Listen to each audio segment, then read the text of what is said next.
በስመ አብ ወወልድ ወመንፈስ ቅዱስ አሐዱ አምላክ አሜን።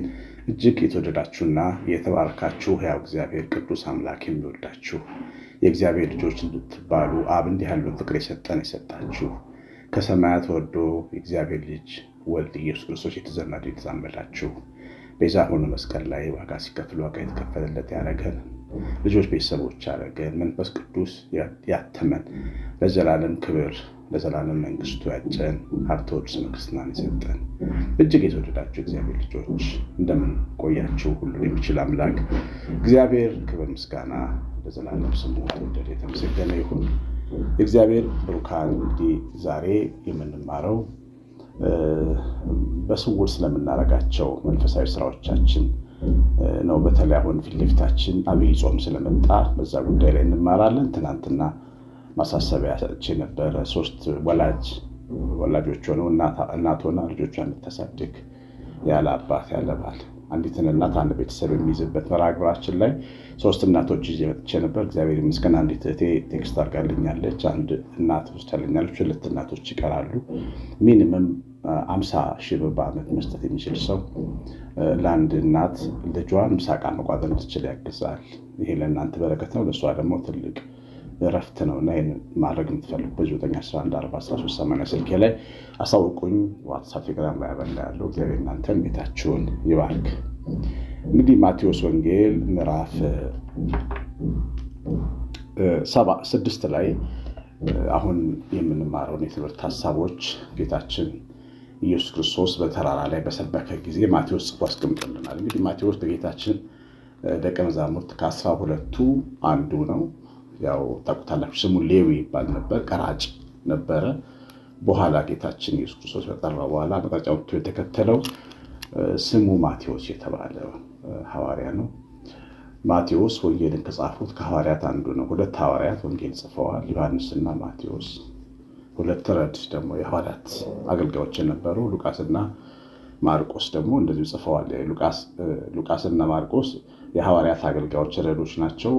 ግን ማቴዎስ እና ዮሐንስ ከ12ቱ ሐዋርያት ወይም ደቀ መዛሙርት አንዱ እነሱ ናቸውና አጠገቡ በመሆን የጌታን ትምህርት በጽሞና ያዳመጠ የሀብተ ጽሑፍ የነበረው ሰው ነበርና ጌታ ሲያስተምር ተራራ ላይ የተራራው ስብከት የሚባለው ላይ ያስተማረውን ትምህርት እዚህ ላይ መዝግቦ አስቀምጦልናል።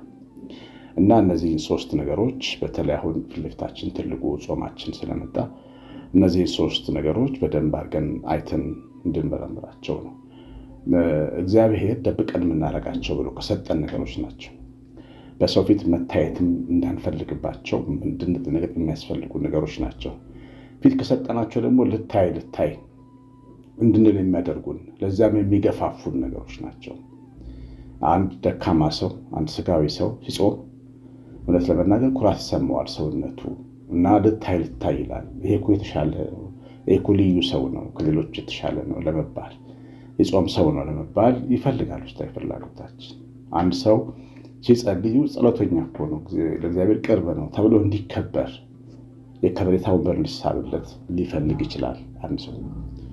ስለዚህ እነዚህ ነገሮች ግብዝነትን ይጎትታሉ ማለት ነው። ሁሌ ይገርመኛል በስጋችን ውስጥ ስለማዳምጠው፣ በራሴ ስጋ ውስጥ ስለማዳምጠው፣ እናንተም ይሄን ነገር እንደምታዳምጡት ተስፋ አደርጋለሁ። እንደው ደህና ይሁን ሰሞን በተለይ ሌሊት ወጥተን ቅዳሴ ያስቀድሰን ስንመጣ አንድ ሰው ተኝቶ ከእንቅልፉ አይኑን እያሸ ሲወጣ ስታዩት ምን ይሰማችኋል? ትንሽ የትዕቢት መንፈስ ይሰማናል። ምንድን ነው የሚተኛው? ዛሬ ይተኛል፣ ዛሬ ቅዳሴ እኮ ነው ይለናል ውስጣችን። ያ ስሜታችን እንዲያድግ አትፍቀዱለት ነው የሚለን ጌታችን። እንደ ግብዞች አትሆኑ የሚል ትምህርት ላይ ነው የሚያተኩረው።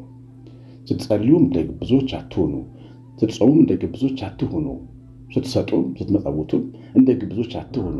ለምን አለ መሰላችሁ? ግብዝነትን የመቀስቀስ ጸባይ ያለው ይሄ መልካም ነገር ስለሆነ፣ መጾም መልካም ስለሆነ፣ መጸለይ እጅግ በጣም ትልቅ ውጤት ስላለው፣ ጾም በጣም ብዙ ነገሮችን ስለሚያፈራርስ፣ ምጽዋት ብዙ በረከቶችን ስለሚያመጣ ውስጣችንን የግብዝነት እሳት ይጭራል ማለት ነው። አንድ ነገር ልንገራችሁ እግዚአብሔር ልጆች፣ እኛ ሰዎች ይኸውላችሁ 2 ነገር ነን፣ ክፉና ደግ ነን። እናታችን ከበላችው ፍሬ በኋላ ሰዎች ማለት ክፉና ደግ ነን። ደግ ስንሰራ ክፉ የሚቀሰቀሳል አብሮ። ክፉም ያን ደግነታችን ሊጠቀምበት ይፈልጋል፣ ውስጣችን ስላለ ማለት ነው። ክፉ ስንሰራ ደግ በውስጣችን ይናገራል፣ ሊገስጽ ይሞክራል፣ ተው ሊል ይሞክራል። ሁለቱ አንዳቸው በአንዳቸው ተቃዋሚ ሆነው ይነሳል።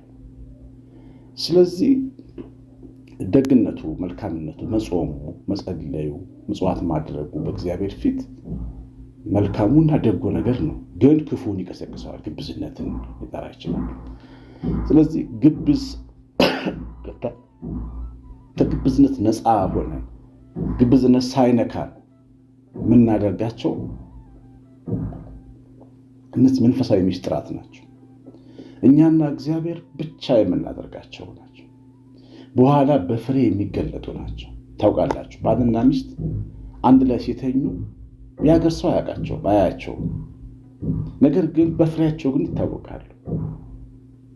አያችሁ፣ ልጅ ወልደው ሲታዩ ፍሬያቸው ሲታይ የእነዚህ ሰዎች የህብረት የስጋ አንድነት ማወቅ ይቻላል። እግዚአብሔርና እኛ ባለን መንፈሳዊ ግንኙነት ላይ ፍሬያችን ነው ያንን ነገር መናገር የሚገባው እና ጌታም የሚነግረን እሱን ነው። ምስጢራዊ ህይወት አድርጉት፣ ሰውሩት፣ እናንተና እግዚአብሔር ብቻ አለግብዝነት አድርጉት።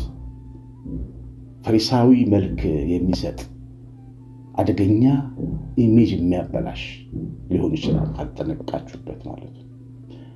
ሁለቱን ጸሎተኛ ሰዎች ጌታችን ለምሳሌ አንጥቷቸዋል። አንደኛውን ፈሪሳዊ፣ አንደኛውን ቀራጭ። ታስታውሳላችሁ በሁለቱ መካከል ያለው ልዩነት። ቀራጩ የሚሰራውን ነገር ፈጽሞ አያውቅም። ይሰራል፣ ያው እሱ ግን ከሚያገኘው ገንዘብ ብዙ ትርፍ መውሰዱን ብቻ ነው የሚያስበው። ኃጢአተኛ ነኝ ብሎ ባይስበው ግን እኮ ይጾማል ቀራጩ። ቀራጩም እኮ ይጸልያል። ያው ይጸልይ ያያችሁት ነው ቤተ መቅደስ። ቀራጩም እኮ ምጽዋት ይሰጣል፣ ግን ስለሚወስድ ከመንግስት ላይ ምጽዋቱን አላየውም። የሚታየው ድክመቱ ነው፣ ኃጢአቱ ነው። ያኛው ሰው ግን ይጸልያል፣ መቅደስ ውስጥ ያለው ይጾማል፣ ተናግሯል። በሳምንት 2 ይጾማል ብሏል። አስራትም ምጽዋትም እንደሚሰጥ ተናግሯል። ግን ትኩረት የሚያደርገው እሱ ላይ ነው። አድርጌያለሁኝ ብሎ እዩኝ ባይነቱ ከሰው አልፎ እግዚአብሔር ፊት ነው የመጣው። እየኝ ብሎ ሪፖርት ያቀርባል ስለ መንፈሳዊ ስራ። ሳይጸድቅ የተመለሰው ግን እሱ ነው። እንዴ ጾሞ የለ እንዴ? ጸልዮ የለ እንዴ?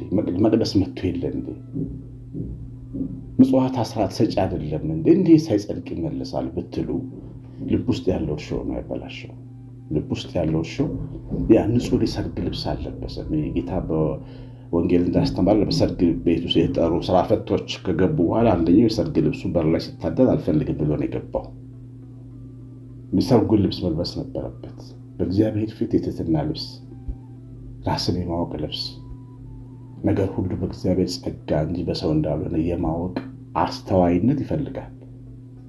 ብንጾም እግዚአብሔር ረድቶን ነው። ብንጸልይ እግዚአብሔር ረድቶን ነው። ብንመጸወት እግዚአብሔር ረድቶን ነው። ሰውነታችን እግዚአብሔር ካረዳት አንዲት ቀን ጾም አትውልም። ይህንን ማወቅ ይፈልግ ነበር።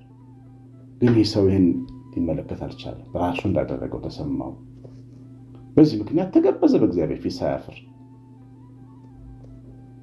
ሳይጸድቅ ተመለሰ እና ይሄ እንዳይሆን ነው አያችሁኛ ጌታችን የሚያስተምረን ይሄ እንዳይሆን ነው። ፊት ለፊታችን ትልቅ ጾም አለ። ጥሩ ተዘጋጅተን ልንጾም ይገባል።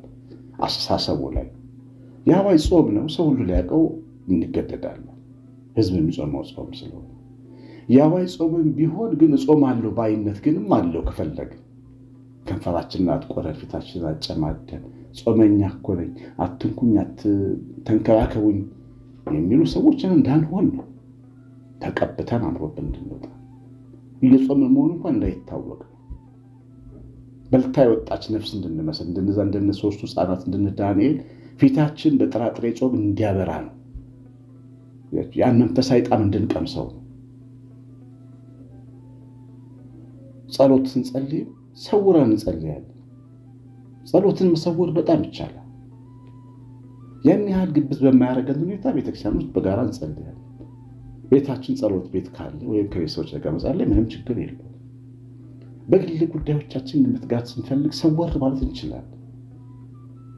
ቤተክርስቲያን ከሆነ ደበቅ ያለ ቦታ፣ ቤታችን ከሆነ ተቀምጠን ስለሌላ ስራ እየመሰለን እንጸልይ እንችላለን።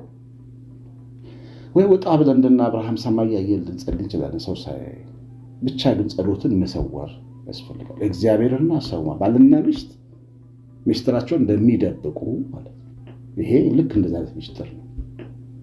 ፍሬ የሚፈራ የፍሬ ዘር ያለበት ሚስጥር ነው። መጸለይ፣ መጾም፣ መጽዋት ማድረግ ያንን ደበቅ አድርጎ ማለት ነው ያስፈልጋል። ያው ድሮ ትምህርት ቤት እያለን አንድ ወጣት በጣም ጾም ጸሎተኛ መባል ይፈልግ ነበርና መብራት ጠፋ እኮ ለሊት ይገርማችኋል። ለሊት ስንት ሰዓት ነው? 9 ሰዓት። 9 ሰዓት እንዴ አተኛም እንዴ? አይ ጸልይ ነበረ ብሎ አለን ማለት ነው። ያ ልጅ መብራት መጥፋቷን ለሚያሳስበው የእሱን ጸሎተኛ መሆን እንድናቅ ነው የጨነቀው። እንዲህ አይነት አመለካከት ውስጣችን ስላለ ነው ስንጸልይም ስንመጸውትም በጥንቃቄ ማድረግ ይገባል። ምጽዋታችንም እንደዚሁ ነው። ይውኝ ከማለት አንዳንድ ሰዎች እንዲነሳሱ ሰውን ለመቀስቀስ የኛ ምጽዋት ሊጠቅም ይችላል። በጋራ በጉባኤ መካከል የሆነ አንድ ትልቅ ስራ ሲሰራ እኛ ከፊት መተን ሰው እንዲነሳሳ የማድረግ ሞቲቭ ነው የሚታየው። በነገራችን ላይ ውስጣችን ያን በማድረግ ቤተሰብ የሚጠቅም ነገር ለማድረግ እያሰብን ከሆነ ምንም ላይሆን ይችላል። ሰው ይኝ ማለት ግን ፈተናው ብዙ ነው።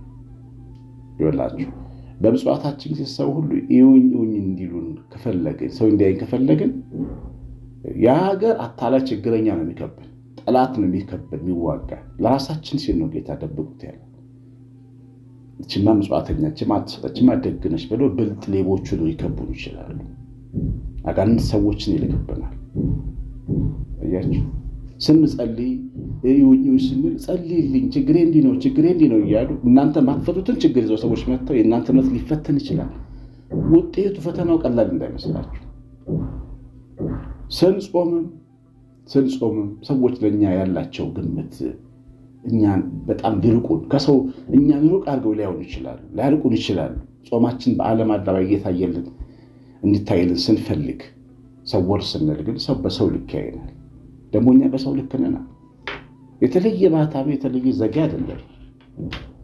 ሰው እንደዛ እንደሄድ እንሆን ይችላል። ለምን በጣም ቀላል ይሄና እንደዚህ አድርጎ ለማሰብ አንድ ቦታ ሰራ ነበረ።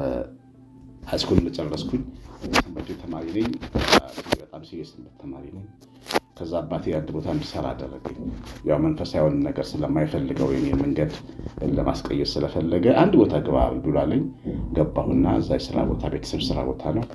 ሰዎች እኔን የሚያዩበት መንገድ እስካሁን ድረስ አይረሳኝም። ከሰማይ የወረደ መልአክ ነበር የሚመስላቸው። በጣም ነው የሚፈሩኝ። እኔ ፊት ብዙ ነገር አይናገሩም። ትንሽ ልጅ እኮ ነው። ትልቁ መካኒኩም፣ ትልቁ እንትኑም፣ ትልቁ ኃላፊውም፣ ትንሹም በጣም ነበር የሚፈሩኝ። ማዕድ ስንቀመጥ ያው ምሳ ሰዓት ላይ ሁላችን አብረን እንበላለን። የኔ ማዕድ የኔ ጠረጴዛ በጣም የተከበረ ነበር። የተራበ ጎረምሳ ከኔ ጋር ተቀመጠ በስነ ስርዓት ነበር የሚመገበው። ምንም ተናገር ግን አይደለም። እንደተለየ ሰው ያዩኝ ነበር።